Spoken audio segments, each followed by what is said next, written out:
I'm going to be just talking a little bit about clinical growth, like as a new grad PT.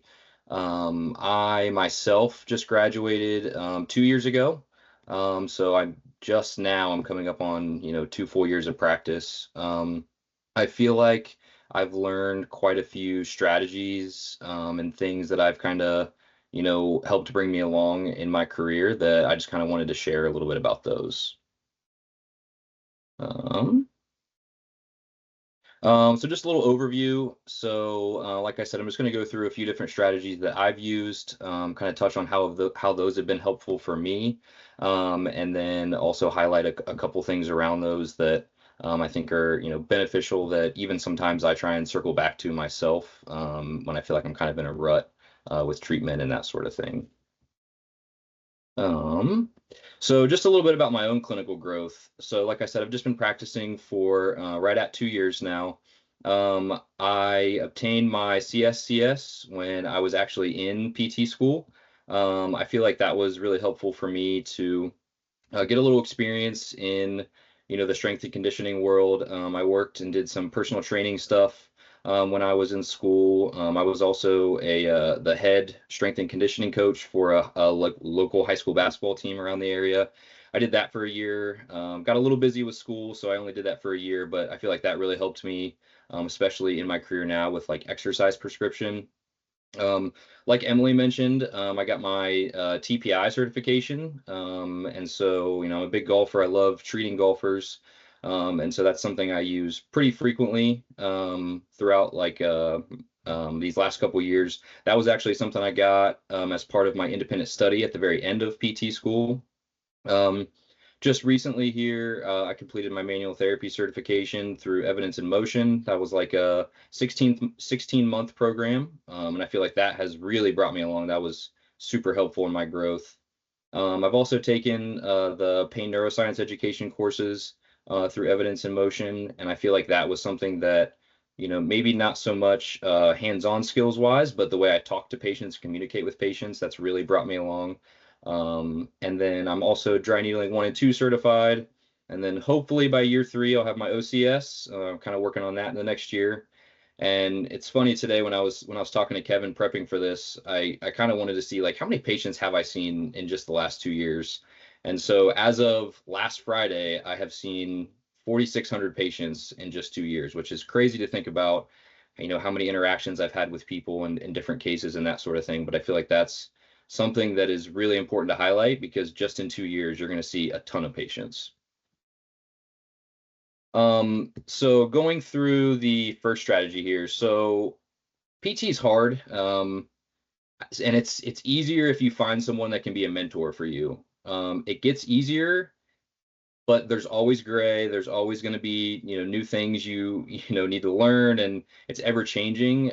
So finding someone that you can really rely on and have to shoot a text to when you have a challenging case and that sort of thing. Utilizing their experience and their expertise, I think, is super valuable. My like clinical mentor was my very first orthopedic CI for my ortho rotation, and he's amazing.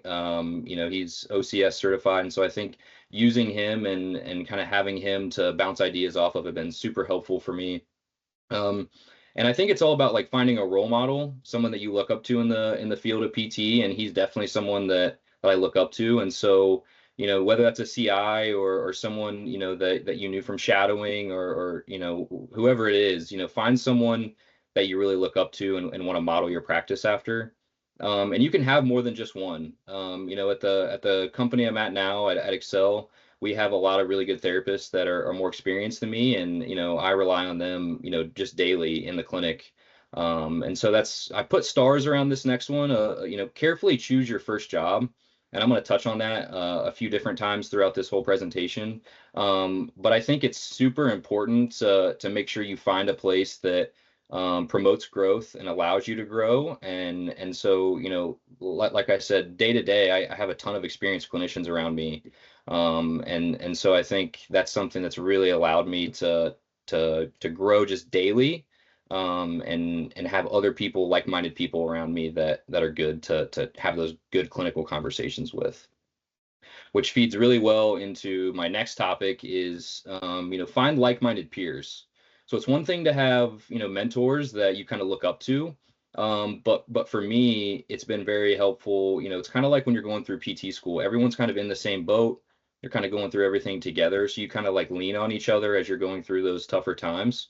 And I feel like, in our clinic, not only do we have experienced clinicians, but we also have some younger clinicians like myself who have just graduated in the last couple of years. And it's been very helpful to, we're kind of going through it together, where if we have those challenging cases, we can work on those together.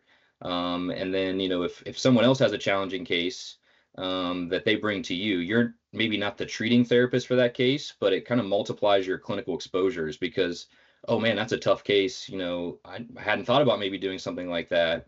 Or, I haven't come across something like that. And so it kind of exposes you to more. And I think also too, as I've gone through a lot of this continuing education, it's been super helpful to go through courses with someone else who's like-minded, kind of in the same career, path and stage of their career as I am. Because not only do you go to the course, you get this information, but then, either in the hotel that night, if you're in a different city or on the drive home, you can kind of digest it together, go through it together, and it kind of helps you reflect on it a little bit more and kind of really think about, oh, we could apply it to this patient or that patient or this situation. Um, and then I think don't be afraid to challenge each other. If you have a case or you see someone else doing something and you have a good enough relationship with them, hey, why'd you decide to do that? Or hey, I've been doing this with that person, what about maybe trying this? And I think that's, again, it goes back to having that good relationship and kind of mutual respect for each other.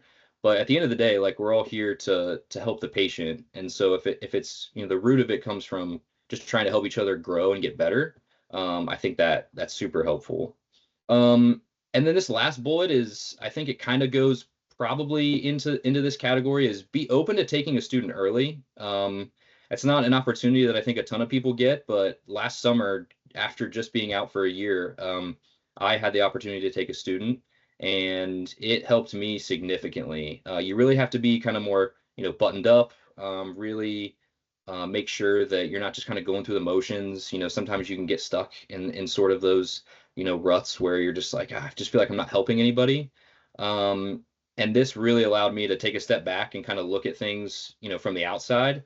And it was super helpful, explaining things to my student and kind of watching her go through those thought processes and kind of allowed me to really go, oh, okay, maybe that's why I do that. And certain things like that. So if that's an opportunity you get, at first I was a little apprehensive, but I would definitely say, go for it. It's definitely something that really I feel like helped me out a lot. And then I think just generally like reflecting, this is something that I think it's easy just to say, oh, I reflect on my patient cases or the patients I'm seeing at the time. But I think this is something that is better done a little bit more deliberately and intentionally.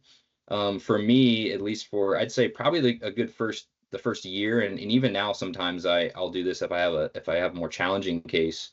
I would just write things down. So at the end of each week, I would kind of dedicate either on the weekend or maybe Sunday night as I'm leading into the next week, kind of just open up my schedule, open up my caseload, write down some of the challenging cases I've had, and then just go back through and like, let me take a look at my notes from the last week. Like, what did I do with this patient? And now that, you're not in the busyness of the clinic day to day, if I kind of step back and look at, okay, what am I really doing? Should I be doing that? Should I not be doing that? And then, okay, how am I going to be better this week? Or what could I try this week that is different than what I've been doing to maybe help us get over that hump or, get out of that kind of plateau that maybe that patient's going through. And then I think it's good, after you write some of this down or, reflect on this, go through this with a mentor or with peers. And going back to, really be careful about choosing your first job and where you want to work. For the first, I would say 9 to 12 months that I was at Excel, Kevin was actually my like peer mentor through a program that we have where we had weekly meetings where we had the opportunity to go through cases talk through skills or things that I was struggling with. And I feel like that's beneficial where it's not just a, hey, can I grab you for a minute? There was dedicated meeting time we had weekly. And that's something that's, Excel does for every employee starting out. So I think little things like that are really important when selecting your first job. Now going through like some of the continuing ed and specialization. First I want to hit on, I think my path for this clinical growth is maybe a little bit different than what most people think. So the last bullet, I'll kind of skip down there real quick. So residency, I think, is maybe what most people think of in terms of growing and clinical growth. And when you first graduate, going through a residency program to get direct mentorship and really take yourself to the next level.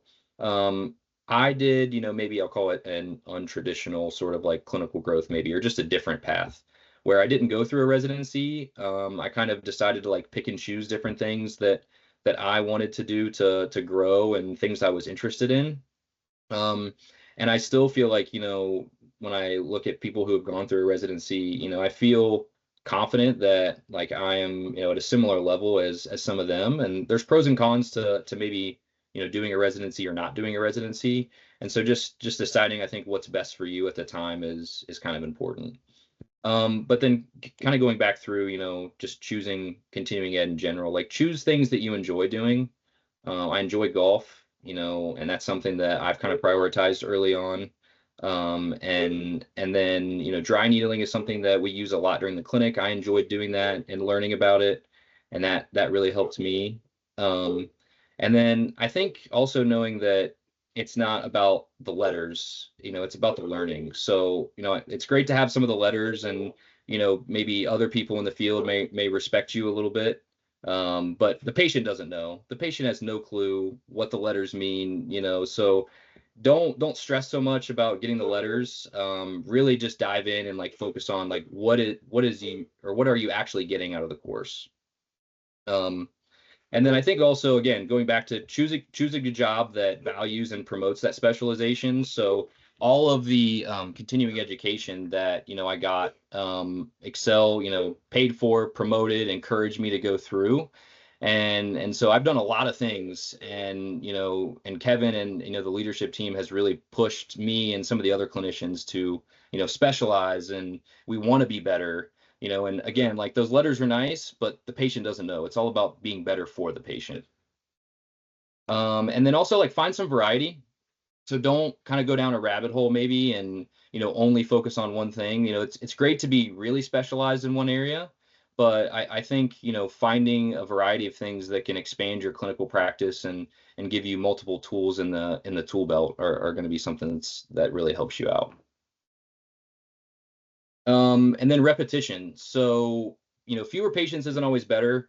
When you think of, everyone's like, oh, I want to spend more time with my patient. Like, yeah, that's great. And, I like spending time with my patients as well. But, we have a pretty good system where, we see a patient about every 30 minutes. And earlier I mentioned how many visits I've seen just in the course of 2 years, and 4,600 visits is crazy in 2 years. And it's really given me time, or a lot of reps, and allowed me to reflect on a lot of different patient cases versus maybe going to a clinic that has a lighter schedule where you don't get necessarily all those reps. It really allows you to kind of see those clinical patterns, progressions of treatment, allows you to kind of make mistakes. One of my favorite quotes that my clinical mentor had told me is, "There's always next visit."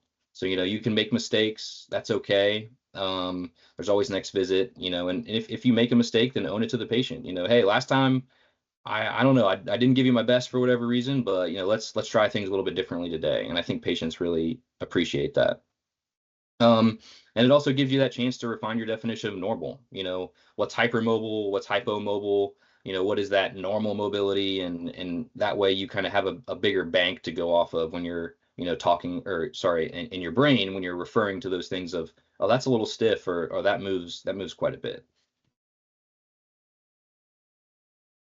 Social media is another really good tool that I feel like, I use a ton. My Instagram is just, all like different PT pages, different other physical therapists. kind of just health and fitness and that sort of thing. And I feel like it really helps get exposure to new treatment ideas or exercises, just again, just adding more tools that you can use with patients. It's an easy way to connect with others in the field. A lot of times, you can just message or DM, another PT or one of those pages, and a lot of times they get back to you and they want to talk about, these things. That's why they post it, to, help other people. And so that's a way that I've found you can, kind of bounce ideas off of other people as well.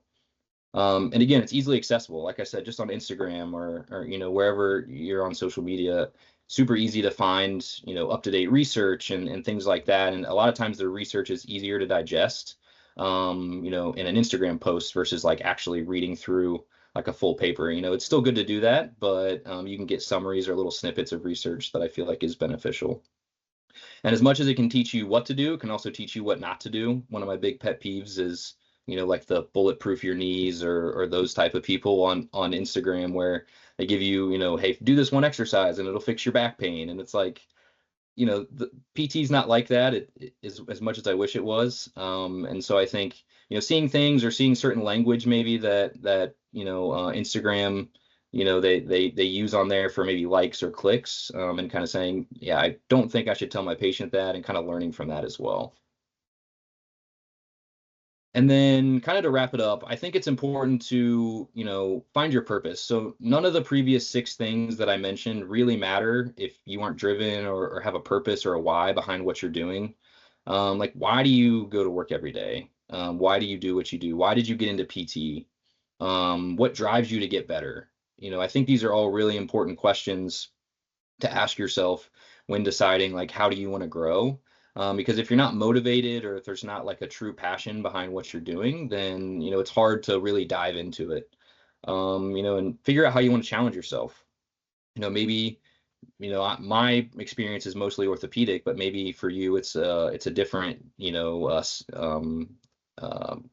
specialization in PT, neuro or peds or something like that. But as long as you find where your purpose is and where your why is, then I think you'll do just fine. And I think working again, going back to like work where these are valued. Excel has done a great job of like really valuing, pushing us to find our purpose and our vision, not only personally, but really kind of all coming together around like one common goal for helping people and helping the patient. And I think if you can find that and define that in your own career, then that'll kind of guide and make the previous 6 things I talked about like much easier for you to go through as well. And so I think that kind of as of the first couple of years has really, for me personally, my purpose has been getting better to help the patient. And then as I progress along, as I've learned from Kevin, I would consider him one of my mentors as well. He's going to talk a little bit about the leadership, and that's another thing where I kind of see myself as well, enjoying the leadership aspect of things, and he'll kind of touch more on that. And it can shift and it can change like it has for me, and that's okay as long as you kind of figure out where that is for yourself.